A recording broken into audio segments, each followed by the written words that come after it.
Israel को चेतावनी देने वालों में एक और नाम जुड़ गया है।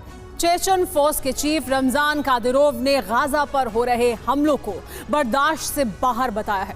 कादिरोव की ये धमकी इस बात का भी इशारा है कि पुतिन अमेरिका को मिडिल ईस्ट में उलझाने की कितनी बड़ी प्लानिंग कर चुके हैं। अनुमान यह है कि यूक्रेन वॉर की तरह पुतिन इस जंग में भी चेचन लड़ाकों और वैगनर फोर्स का इस्तेमाल कर सकते हैं।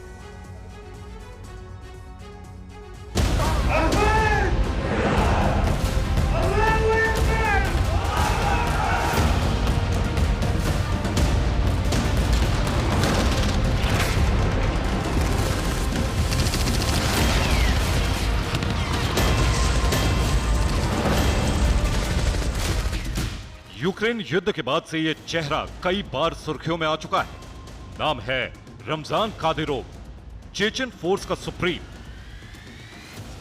रमजान कादिरोव की सेना यूक्रेन के कई इलाकों में कत्लेआम मचा चुकी है। खूंखार लड़ाकों की यह फौज पुतिन के लिए जान देने से भी नहीं हिचकती।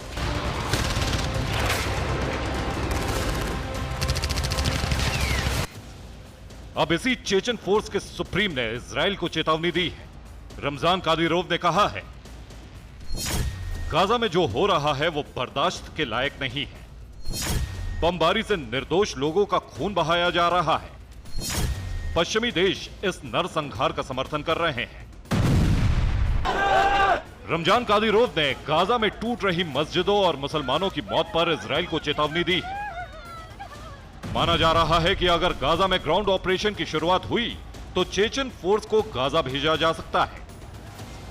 हालांकि दुनिया जानती है कि रमजान कादिरोव पुतिन के इशारों पर चलता है। हमास के कब्जे से नॉर्थ कोरिया के हथियार मिलने के बाद ही यह साफ हो गया था कि हमास ने इजराइल पर हमले की हिम्मत चीन और रूस की शह पर की।